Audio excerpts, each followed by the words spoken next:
नमस्कार मित्रांनो, संवाद तुमचा आमच्यामध्ये तुमचं मनापासून स्वागत. मित्र हो, आपण आणखी एक श्रीमद वासुदेवानंद सरस्वती स्वामी महाराजांच्या चरित्रातील पुढचा प्रसंग पाहणार आहोत. चला, हरिओम. गरुडास महाराज असतानाची ही गोष्ट. एकदा एक ब्राह्मण महाराजांच्या दर्शनास आला होता.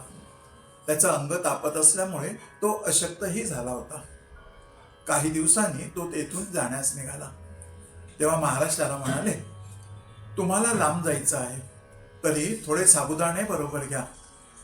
सबनीस बाहेर बसलेले आहेत, ते तुम्हाला साबुदाणे देतील.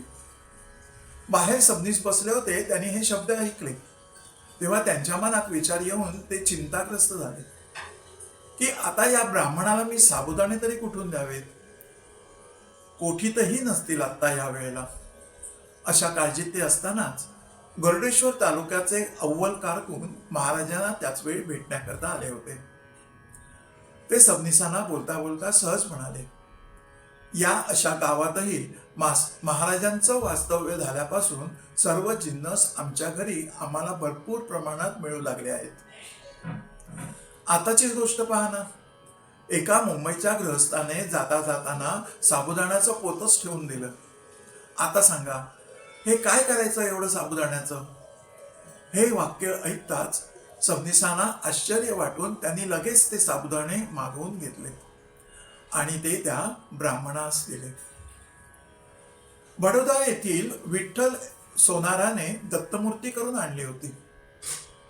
तिची प्राणप्रतिष्ठा रामचंद्र शास्त्री प्रकाशकर यांनी 4 ब्राह्मणांसह अश्विन शुद्ध नवमीस दोंडोपंत कोपरकर यांच्या हस्ते करविले.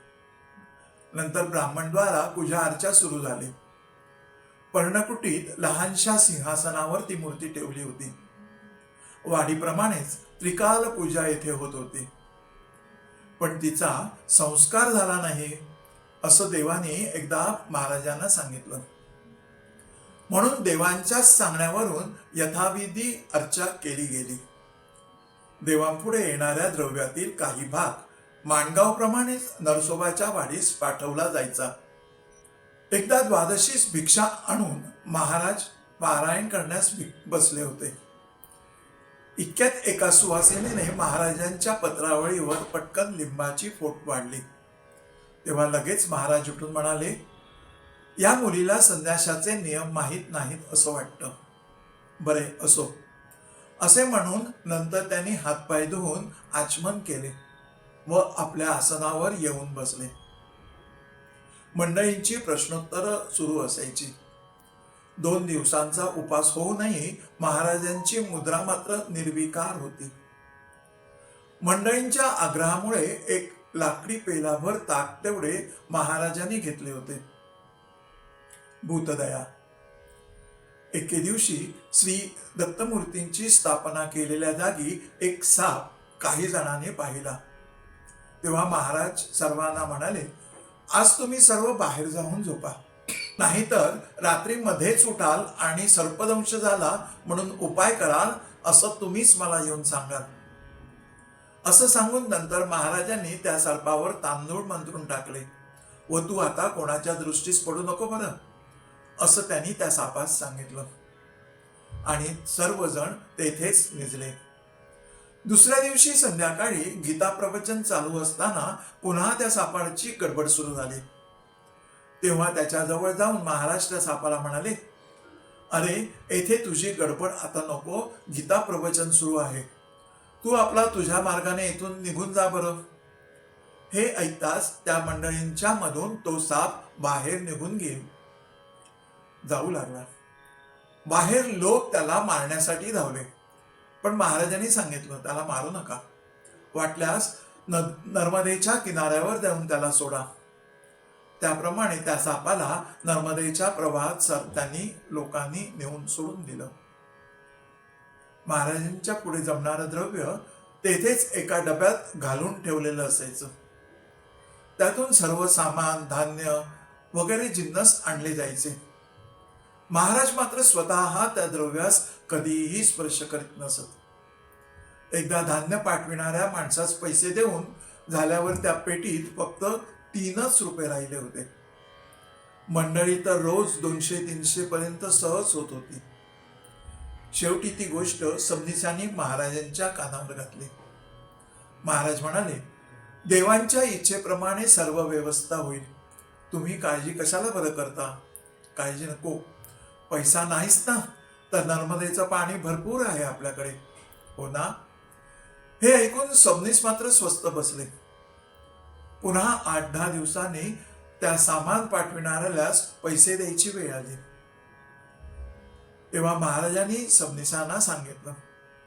सबनीसांनी ती पैशाची पेटी उघडली आणि आत पाहतात तो काय, पेटीभर सोन्याच्या गिन्या पसरलेल्या होत्या. असे त्यांना दिसून आलं. तेव्हा ते पाहून महाराजांना म्हणाले, हे कसे बरे झाले? ते पाहून सबनीसांनाही आश्चर्य वाटलं होतं. महाराज जेव्हा वराड भागात होते ना, तेव्हा एकदा तिकडील अंबादास भाके या गृहस्थाच्या शेतातून गेले होते. त्यावेळी त्यांच्या शेतातून भरपूर उत्पन्न आलं. ते पाहून त्या नवरा बायकोंची भक्ती महाराजांच्या वर भरपूर होती, श्रद्धा होती, विश्वास होता. ते नेमके त्यावेळी गरुडेश्वरी आले होते व त्यांनी ती एकदम 3000 रुपयांची सोन्याची गिना महाराजांच्या पुढे ठेवून ते गेले होते. त्यांना महाराज मालिक असं हाक मारत. एका कागदावर रामनाम लिहून तो कागद पिठाच्या गोळीत घालावा व अशा गोळ्या माशांना खायला घालाव्या, असे त्यांनी महाराजांनी त्यांना सांगितलं होतं. त्याप्रमाणे ते नवरा बायको नित्य करीत होते. त्यामुळे त्यांना कधीही काहीही कमी पडलेलं नव्हतं. एकदा एक इंग्रजी पद्धतीने शिकलेला सुधारक असा विद्वान ग्रस्त महाराजांच्या पुढे आला. दर्शन करून म्हणाला, मी फार लांबून आलो आहे. मला काही वेदांतातील शंका विचारायच्या आहेत. त्यांच्या निरसनार्थ मी येथे आलो आहे, तेव्हा माझं निरसन करा. ते ऐकून महाराज त्याला म्हणाले, अरे इतक्या लांब कशाला म्हणून आला असं? बाहेरून तरी तुम्ही सभ्य असे दिसत असले ना, तरी आतून तुम्ही पूर्ण नास्तिक आहात. अहो, तुमचे जानवे तुटलेले आहे हे सुद्धा तुम्हाला माहित नाही. हे ऐकून त्याने कपडे काढून पाहिले तर खरोखरच त्याचे जानवे 2 ठिकाणी तुटलेले होते. त्याने लगेच आपली चूक कबूल करून महाराजांची क्षमा तेथेच मागितली. महाराज त्याला म्हणाले, यथाविधी प्रायश्चित्त करा.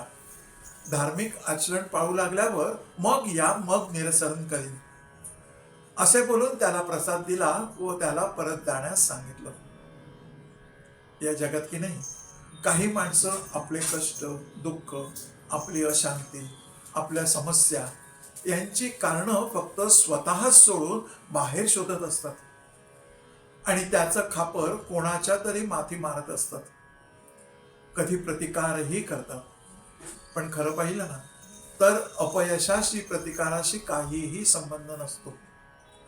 अपयश हे प्रारब्धाच्या अधीन आहे. पहा ना, भाग्यात अपयशच जर असेल तर कितीही प्रयत्न केले, कितीही प्रतिकार केला तरी यश मिळणार आहे का हो? उलट हे असं करत असतानाच आपण अधिकच आपलं प्रारब्ध आपणच निर्माण करत असतो आणि तरीही त्या प्रारब्धाच्या फळापासून दूर राहण्याची इच्छाही करत असतो आपणच. आपल्या समस्यांचं निराकरण करत असताना आपल्या स्वतःलाच आपण हतबल सिद्ध करत असतो. लक्षात घ्या. खरं तर एक प्रकारची अनिष्ट धारणाच सूक्ष्म स्वरूपात त्यामागे नकळत अशी लपविली जात असते. माणूस जेव्हा स्वतःला मोठेपणा म्हणून दाखवत असतो ना, प्रयत्न करत असतो ना, त्यावेळी तो इतरांच्या दृष्टीने लहान ठरत असतो. इतर लोक त्याला लहान समजत असतात. खरं तर आपलं पाऊल उचलून सांभाळून टाकणं हे प्रत्येकाचं कर्तव्य आहे. हे प्रत्येकाची गरज आहे. प्रत्येक पावलावर आपण आपलं प्रारब्ध निर्माण करत असतो. कारण प्रत्येक पावलावर मी करणारा ही स्मृती आहे, त्या माणसाची स्मृती आहे. अहंकार तर आपला छाप लपवण्याचा छुपा प्रयत्न करतच असतो मनाला. आणि आपण आपण तर विवेकाचा मुखवटा लावून प्रभावित करण्याचा इतरांसमोर प्रयत्न करत असतो. कारण कर्तेपणा विवेकाचं पांघरून घेऊन जीवाला भ्रमित करत असतो. त्यातूनच तर तयार होत असतं इथं येणं, सुखदुःख भोगणं आणि परत येण्यासाठी जाणं. प्रारब्धावर विश्वास असणं, त्याची स्मृती असणं यात खरा पुरुषार्थ आहे. कारण त्याच्यावर विश्वास असला तर आपलं कर्म कधीच चुकणार नाही. कर्मफलाबद्दल संतुलन ठेवण्यास तो विश्वासच त्याला भाग पाडत असतो. हा समन्वय साधून तो देत असतो, विश्वास देत असतो. कारण माहितीये, कर्मच जसं प्रारब्ध निर्माण करतं ना, तसं कर्मच प्रारब्धाच्या क्षयालाही कारण ठरतं. आणि हाच असतो कर्मयोग. हाच प्रारब्धाचा क्षयाचा मार्ग आहे. कारण तो कर्मफळाबद्दल उदासीन असतो. मात्र हे रहस्य न जाणणारे आपण दुःख ओढवून आपणच घेत असतो. याचा परिणाम असा होतो की आपलं चित्त कधीही शुद्ध होत नाही. आपण आपल्या अंतरात शोध कधीही करायचा प्रयत्नही करीत नाही. अंतरात शोध घ्यायला हवा.